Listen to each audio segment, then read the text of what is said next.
No sul do Brasil existe uma cidade onde 90% dos moradores ainda falam alemão em casa.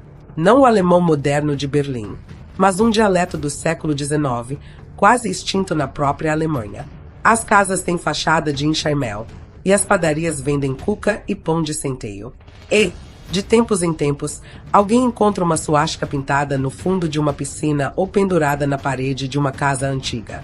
Essa é a história de como a maior colônia alemã fora da Europa foi parar no Brasil e por que uma pequena parte dela abraçou o nazismo.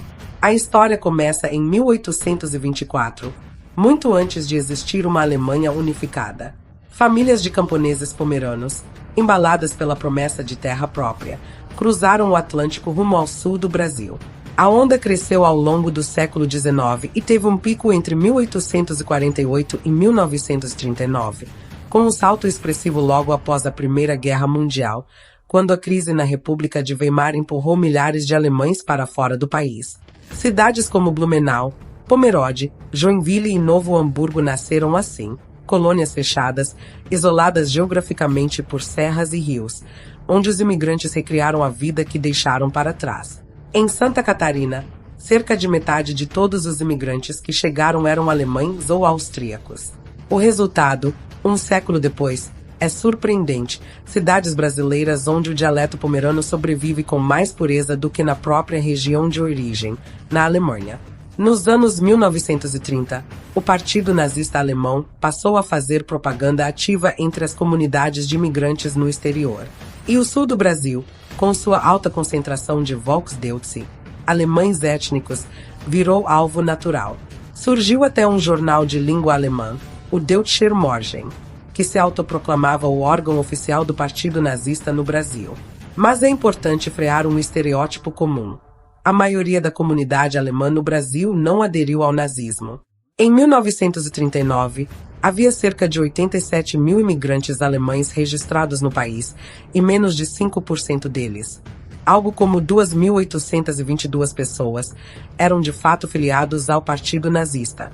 E, segundo pesquisadores, esses filiados eram majoritariamente urbanos e ligados à classe empresarial, não moradores das pequenas colônias rurais. Paralelamente, brasileiros que não podiam entrar para o Partido Nazista Alemão por não terem cidadania alemã, encontraram uma alternativa nacional. O integralismo, o movimento fascista brasileiro fundado em 1932, que chegou a reunir mais de 1 milhão de membros organizados por todo o país. Mas antes de julgarmos, precisamos entender quem eram essas pessoas e o que buscavam. A vasta maioria dos imigrantes não trazia ideologias, mas sim o desejo de fugir da pobreza extrema da Europa, buscando um recomeço em solo brasileiro. Tudo começou em 1824. O governo brasileiro incentivou a vinda de germânicos para ocupar o território e desenvolver a agricultura no sul do país. Em colônias isoladas, cercadas por matas densas, eles preservaram suas tradições. O isolamento geográfico manteve dialetos que, na própria Alemanha, já desapareceram. Mas, nos anos 1930, o isolamento foi quebrado. Ondas de rádio e navios trouxeram da Europa uma propaganda política que encontraria terreno fértil em alguns corações. Jornais como o Deutscher Morgen circulavam nas vilas. O Brasil chegou a ter a maior seção do Partido Nazista fora da Alemanha.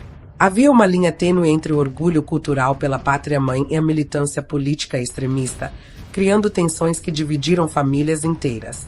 Blumenau e Pomerode tornaram-se símbolos dessa dualidade, onde a beleza da herança alemã convivia com marcas de um passado que muitos tentam ignorar. Casos como símbolos proibidos em propriedades privadas, vistos apenas por satélite, trouxeram novamente o debate sobre o que fazer com essa memória. Hoje, as novas gerações buscam entender sua identidade. Como ser brasileiro, manter as raízes germânicas, ao mesmo tempo, repudiar os erros do passado. O desafio é a memória. Ignorar o passado é permitir que ele se repita. Mas abraçá-lo sem crítica é trair a própria cultura que se quer preservar. É possível preservar essa rica herança sem apagar as sombras de sua história. A resposta está na coragem de encarar a verdade, sem generalizações.